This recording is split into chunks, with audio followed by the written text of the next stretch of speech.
selamat datang kembali di ibadah Jumat siang PMKS THB.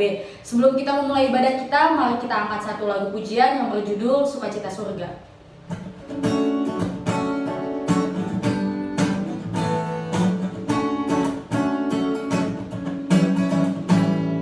Terima sukacita surga, itulah kekuatan bagi jiwa. Ku dapat rasakan kasih-Nya di tengah badai yang bergelora. Terima sukacita surga, itulah kekuatan bagi jiwa. Ku dapat saksikan kuasa-Nya taklukkan badai yang bergelora. Haleluya, Kau ada dalam hatiku, takkan patah semangatku, takkan hilang kekuatanku. Haleluya, ku mau bersorak bagimu, sukacita surga nyata penuhiku. Mari kita bersatu dalam doa.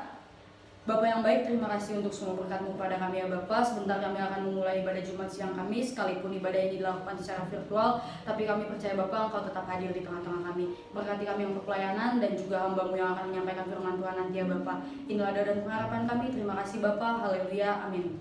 Pujian kita pada hari ini terdapat dalam Mazmur 90 ayat 1 dan 2. Allah tempat perlindungan yang kekal.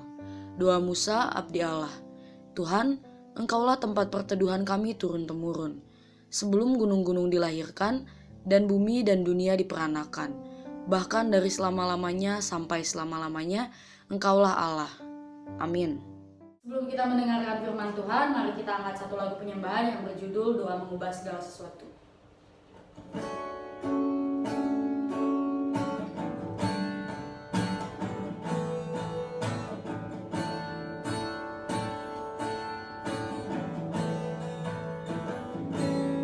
Saat keadaan sekelilingku ada di luar kemampuanku, ku berdiam diri mencari-Mu. Doa mengubah segala sesuatu.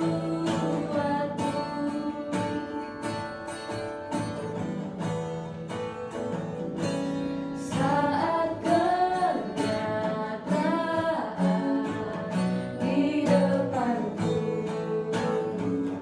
mengecewakan perasaanku, ku menutup mata memandang-Mu, sebab Doa mengubah segala sesuatu. Doa nyata bila didoakan dengan yakin besar kuasa-Nya, dan tiap doa yang lahir dari iman berkuasa menyelamatkan. Seperti mata air di tangan-Mu, mengalir kemanapun Kau mau. Tiada yang mustahil di mata-Mu. Doa mengubah segala sesuatu.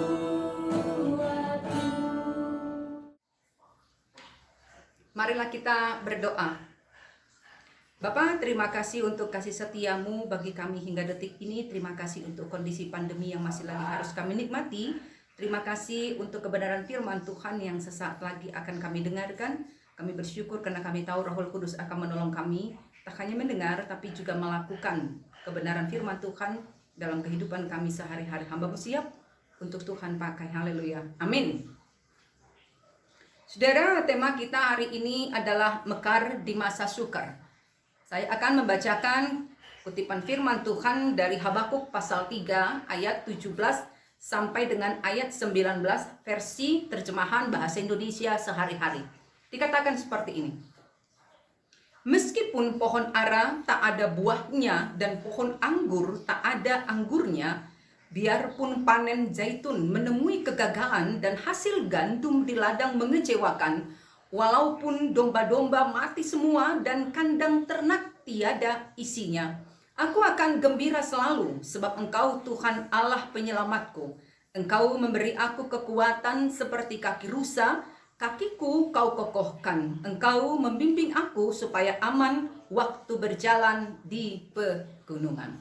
Saudara, di tengah keramaian lalu lintas, seorang tukang pulung mendorong gerobaknya tanpa terganggu sedikit pun dengan teriknya mentari juga kendaraan yang lalu lalang di sekitarnya. Yang unik adalah tulisan di belakang gerobak si tukang pulung itu. Apa isi tulisan itu? Tanda kutip, gini-gini aku bahagia loh. Unik ya saudara, tukang pulung berani memasang tulisan seperti itu dengan semua keterbatasan yang dia miliki. Yang pasti kalau orang melihat dan membaca tulisan itu akan senyum-senyum. Begitu ya. Bahagia. Cuma jadi tukang pulung bahagia. Dengan hidup yang penuh keterbatasan bahagia. Kok bisa? Mari kita bandingkan pernyataan si tukang pulung tadi dengan slogan yang sering muncul di Dumai alias dunia maya. Jangan-jangan saudara juga pernah mengupdate atau memposting status seperti ini. Bahagia itu sederhana. Lalu dia posting fotonya sedang makan dengan lauk hanya kerupuk plus pete. Lalu dia tersenyum dengan lebar. Bahagia itu sederhana. Meskipun makan cuma pakai kerupuk dengan pete, tapi aku bahagia. Gitu. Bahagia. Apa sih arti bahagia bagi saudara? Ketika segalanya adem, ketika segalanya cerah ceria, punya pacar, nilai A semua, jadi idola dan sebagainya dan sebagainya. Itukah arti bahagia?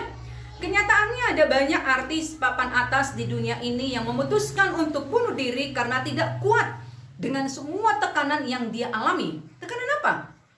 Bukankah dia punya segalanya? Iya, tapi ternyata itu pun tak membuat dia bahagia dan tak bisa menikmati hidupnya. Saudara, dari perikop kita hari ini kita menemukan satu kebenaran yang luar biasa. Apa itu? Ternyata bahagia dan sukacita itu tidak ditentukan oleh situasi dan kondisi. Sekalipun hasil pertanian mengecewakan, ia tetap bersorak-sorak di dalam Tuhan dan beria-ria di dalam Allah. Ayat 17 ke 18. Habakuk dapat bersukacita di tengah keadaan yang sulit, di tengah situasi yang tidak menguntungkan. Rahasianya adalah ayat 19.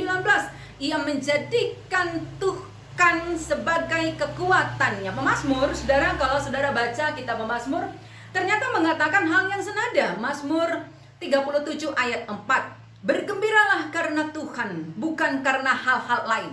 Bergembiralah karena Tuhan, bukan karena hal-hal lain. Kok bisa? Apa Nabi Habakuk sedang stres ketika dia mengatakan, aku akan bersorak meskipun hasil peternakan rusak, pertanian rusak, tapi aku akan bersorak-sorak di dalam Tuhan. Apakah dia sedang stres? Oh tidak, saudara. Nabi Habakuk dalam kondisi emosi yang stabil, sehat secara mental. Lalu kenapa dia bisa berkata seperti itu? Saya jadi ingat dengan satu tokoh di Perjanjian Lama yang juga ketika dalam kondisi yang sangat memprihatinkan, hartanya habis, anak-anaknya meninggal, ketika kabar duka, dia terima, dia malah berkata, dia yang memberi, dia yang mengambil, terpujilah nama Tuhan. Wow, Anda ingat siapa itu? Yes, Ayub. Kok bisa Ayub berkata seperti itu? Secara kita ini, angin saja berubah arah, kita sudah posting status galau tingkat dewa. Dosen kasih tugas, kita langsung rame-rame mengeluh, tugas lagi. Mental generasi zaman now itu sangat berbeda dengan mental generasi zaman old. Dulu ke sekolah jalan kaki sekian kilometer, santai itu. Bisa berprestasi lagi. Sekarang difasilitasi dengan kendaraan pribadi pun kuliahnya masih Di semester anugerah, saudara, nilai pas-pasan, pas lolos aja. Mari kita lihat sebentar kondisi Nabi Habakuk waktu dia mengeluarkan pernyataan yang tadi. Habakuk hidup pada zaman di mana bangsa Israel itu ditindas oleh musuh-musuhnya. Bukan hal yang mudah baginya untuk dapat mempertahankan imannya. Masa-masa yang sukar di mana musuh senantiasa menindas, semua aspek kehidupan pun menjadi terpengaruh. Ladang yang biasanya menjadi tempat yang mendatangkan penghasilan dan merupakan tempat tumpuan bagi penghidupan bangsa itu tidak lagi membuahkan hasil. Ternak yang menjadi harta kekayaannya terhalau dari kurungannya, tidak ada lagi simpanan, tidak ada lagi tabungan, tidak ada lagi jaminan masa depan bagi bangsa itu. Sedangkan bangsa itu terus-menerus seiring dengan hari-hari yang Tuhan berikan memiliki kebutuhan yang harus dipenuhi setiap harinya. Saudara, Habakuk hidup dan melayani dalam situasi yang sulit untuk dipahami. Jadi kalau saudara belajar Alkitab, Habakuk itu sering disebut sebagai nabi bingung. Di pasal 1 ayat 2 ke ayat 4, dia bertanya kepada Tuhan, "Kenapa kau diam saja? Kenapa kau seperti membiarkan kejahatan merajalela dan orang fasik semakin bertambah banyak?" Ketika Tuhan menjawab bahwa Tuhan akan memakai bangsa Kasdim untuk menghukum bangsa Israel yang berbuat jahat, Habakuk kembali bertanya kepada Tuhan, "Kok bisa sih? Itu kan bangsa yang tidak mengenal Engkau. Apakah itu tidak sama dengan mempermalukan dirimu sendiri karena bangsa itu adalah bangsa pilihanmu?" Kejahatan ya bangsa Israel memang tidak bisa ditolerir.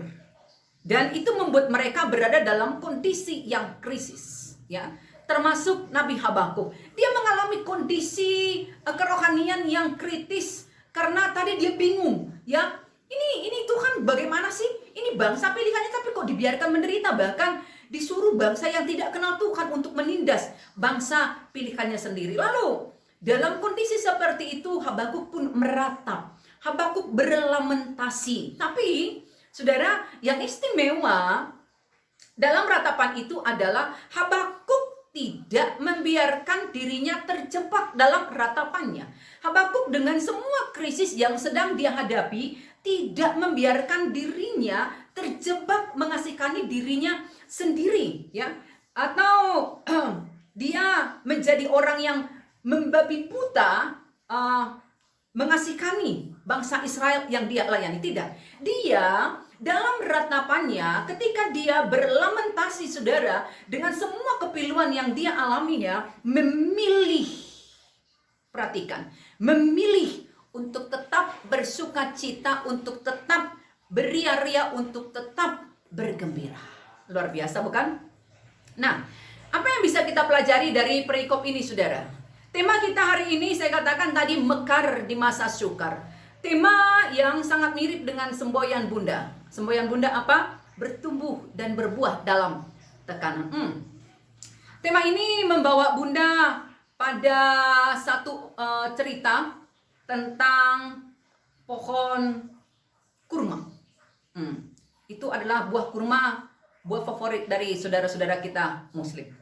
Tahukah saudara bagaimana petani kurma menghasilkan buah kurma yang berkualitas? Ternyata setelah sang petani kurma menaruh benih kurma di dalam tanah, lalu menutupinya dengan tanah, dia akan mengambil batu yang besar, lalu menutup atau menekan benih yang baru ditanam tadi.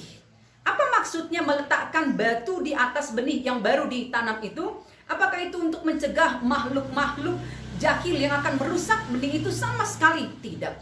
Tapi membuat benih itu dengan terpaksa, dengan seluruh kekuatan yang dia miliki, ketika di dalam proses mengalami pertumbukan, maka dia akan berusaha keras menancapkan akarnya jauh ke dalam tanah, jauh sebelum akhirnya dia muncul ke permukaan.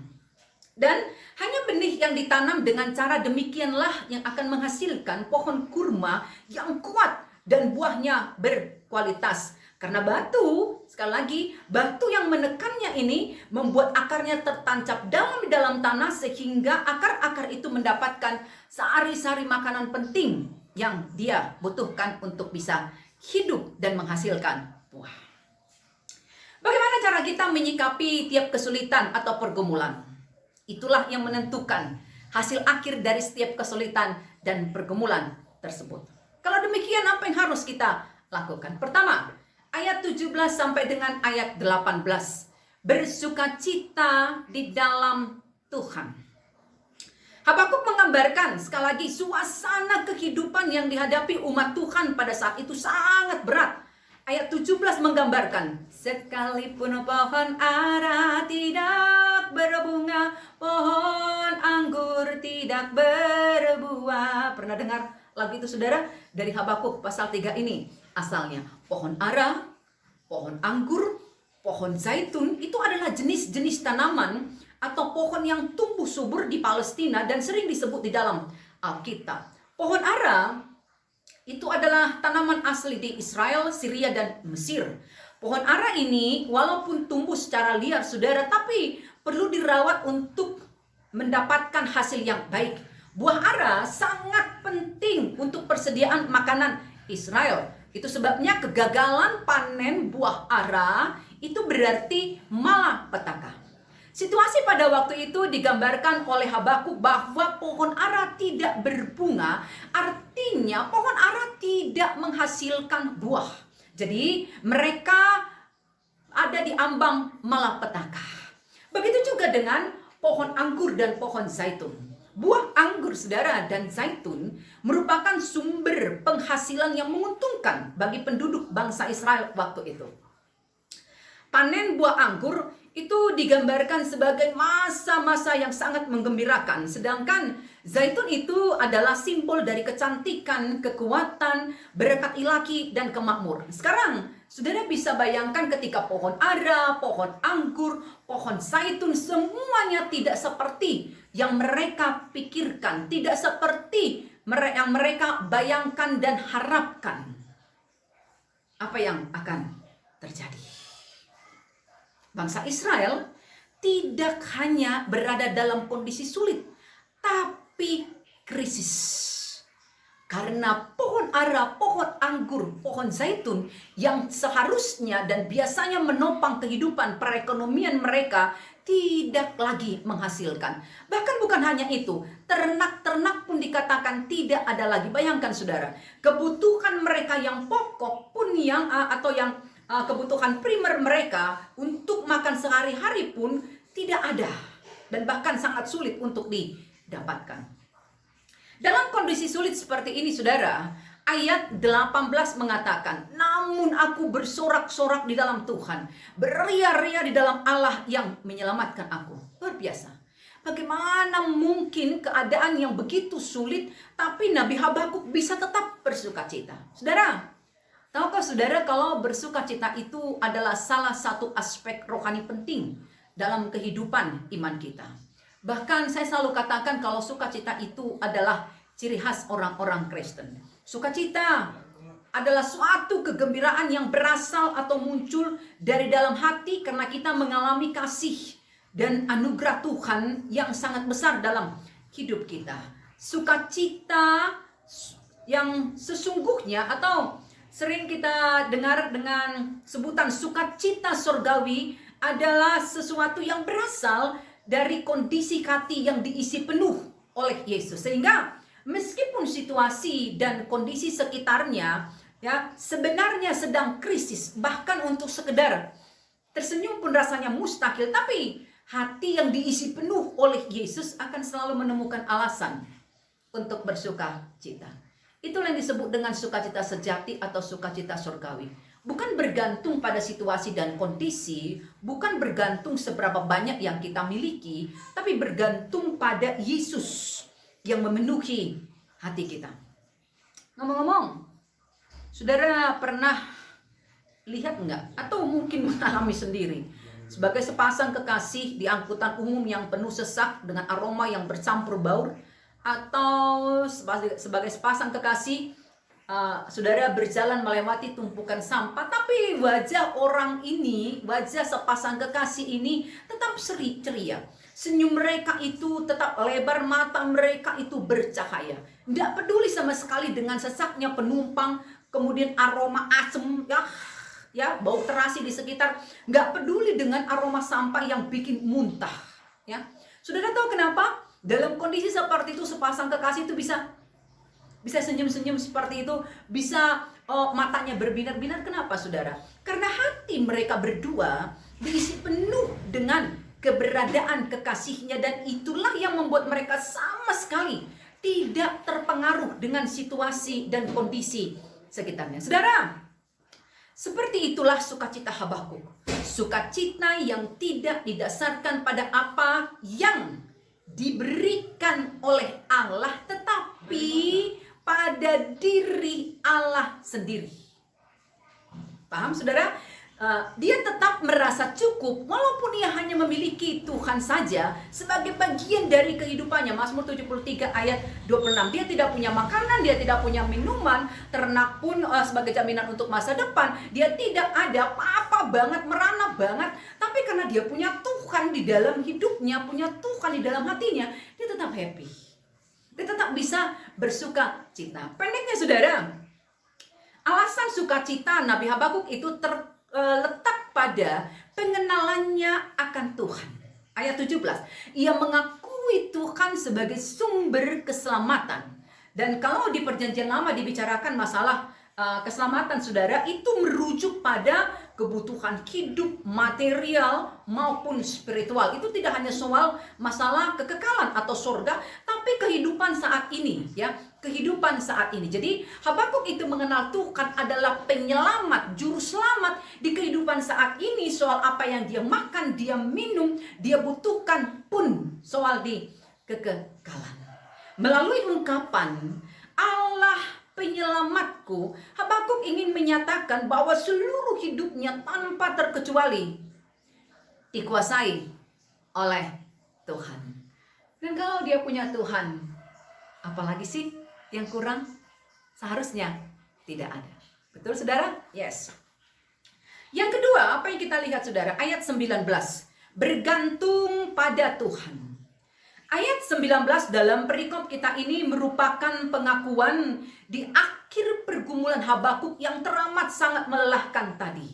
Dia berkata, kalau kekuatannya adalah di dalam Tuhan, bukan pada dirinya sendiri, pun pada manusia yang dekat atau berkata mengasihi dirinya.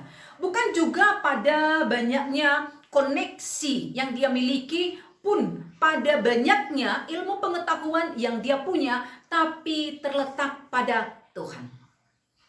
Imannya dan pengenalannya akan Tuhan membuat dia akhirnya bisa merespon semua krisis di depan matanya dengan benar. Dan sungguh, catatlah saudara baik-baik, persepsi yang benar akan setiap karya Tuhan dalam kehidupan kita itu akan memunculkan respon yang berbeda kala kesulitan melanda.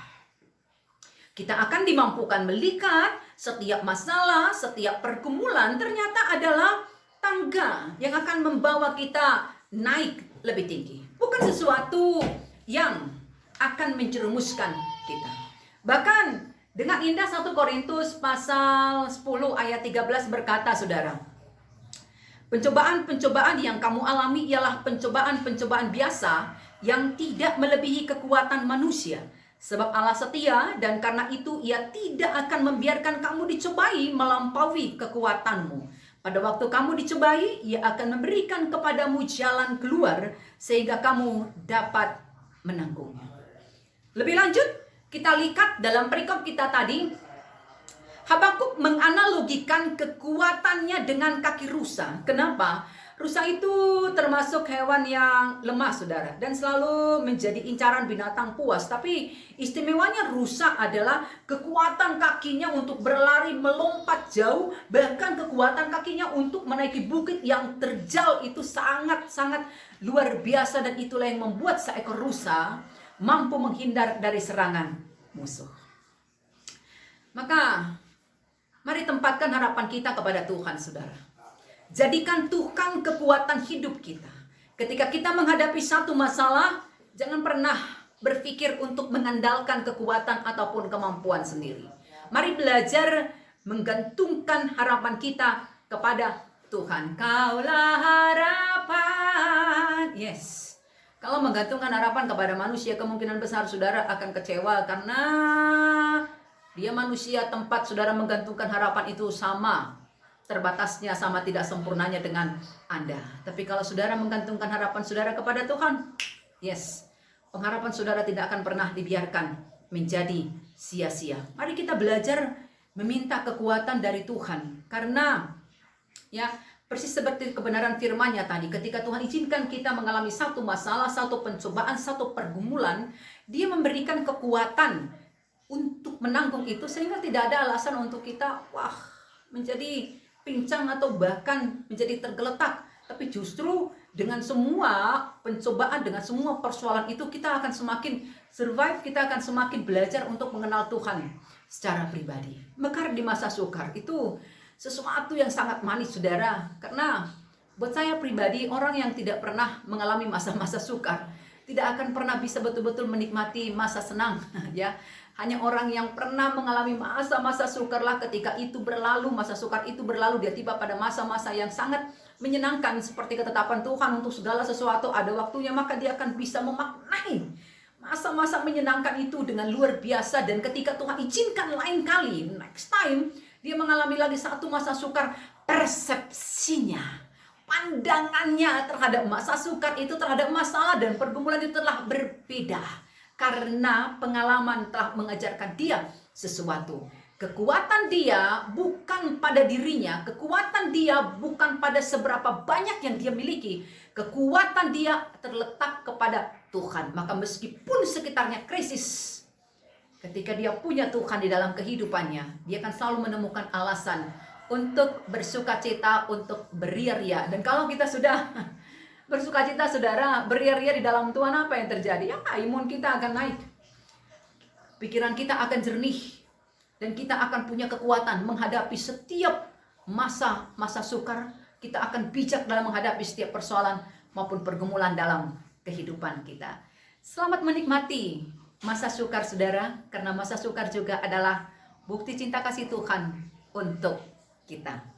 Amin. Kita berdoa. Bapa, terima kasih untuk kebenaran firman-Mu, biar Roh Kudus-Mu yang memeteraikannya dalam hati kami, sehingga kami boleh paham bahwa cinta kasih Tuhan juga nyata ketika kami susah maupun senang. Terima kasih karena Tuhan mendidik kami demikian.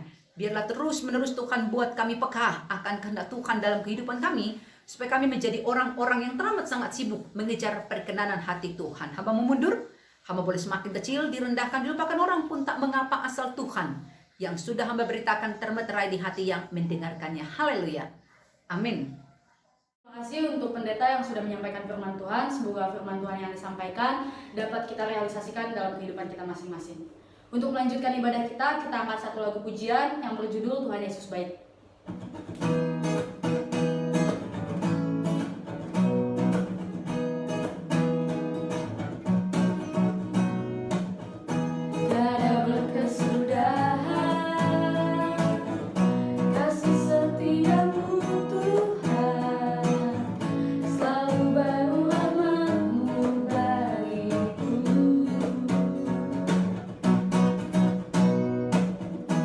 Hari berganti hari,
persembahan yang berjudul Bagi Tuhan Tak Ada Yang Mustahil.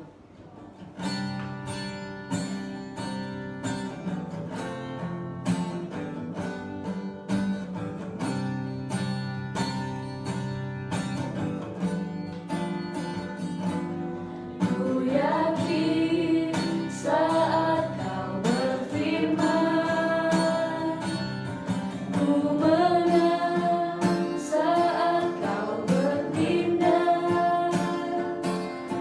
Hidupku hanya ditentukan oleh perkataanmu.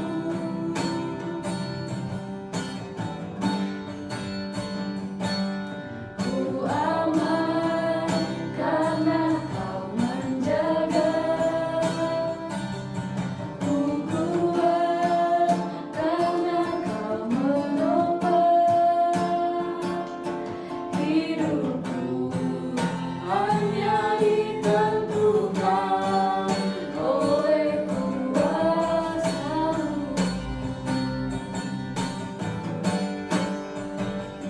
Bagi Tuhan tak ada yang mustahil. Bagi Tuhan tak ada yang tak mungkin. Mujizatnya disediakan bagiku. Ku diangkat dan dipulihkannya.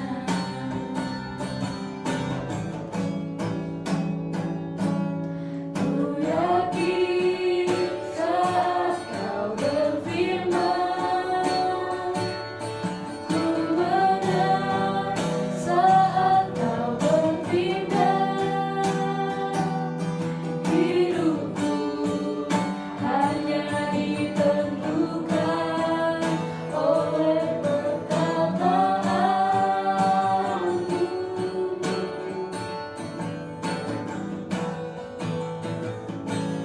Ku aman karena kau menjaga,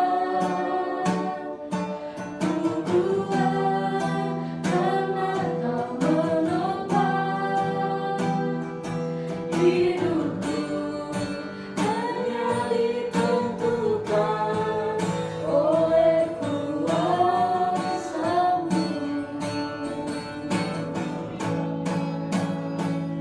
Bagi Tuhan tak ada yang mustahil.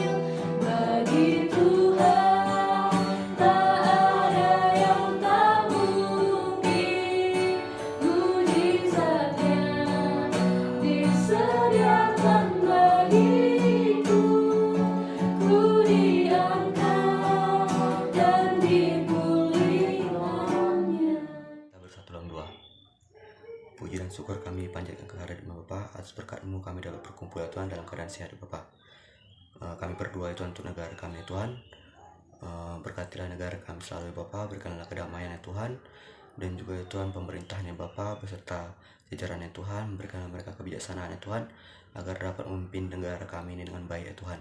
Kami juga berdoa untuk kampus kami ya Tuhan, Sekolah Tinggi Hukum Bandung ya Bapa.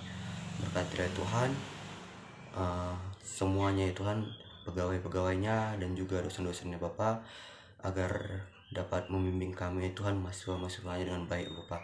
Kami juga berdoa untuk PMK STHB ya Tuhan, pengurus dan juga anggotanya Bapa. Berikanlah kami semua kesehatan ya Bapa, agar dapat menjadi lebih solid ya Tuhan, untuk memuja memuliakan nama-Mu ya Bapa. Kami juga berdoa untuk dosen pembimbing kami ya Tuhan, dan juga opung yang setelah pensiun Bapa. Berikanlah Bu Mariata kesehatan dan juga opung ya Tuhan, berikanlah mereka juga rezeki yang murah ya Tuhan. Dan juga Tuhan, kami berdoa untuk orang tua kami Bapa, berikanlah mereka kesehatan ya Tuhan, berikanlah mereka panjang umur dan juga rezeki yang murah ya Tuhan, agar bisa mencukupi kebutuhan kami sehari-hari Bapa. Kami juga berdoa untuk negara kami ya Tuhan, yang sedang mengalami musibah ya Tuhan, bencana alam ya Bapa. Tolong ya Tuhan, berikanlah kami kesabaran ya Tuhan, dan berikanlah kami hikmat-Mu ya Tuhan, agar dapat kami melalui ya Tuhan semua musibah-musibah ini ya Bapa, dan hilangkanlah musibah bencana alam ini ya Tuhan dari negara kami ini ya Bapa. Dosa-dosa kami sengaja hapuskan Tuhan, agar tidak kasih kebaikan kepada kami. Dalam Yesus kami berdoa dan syukur, amin.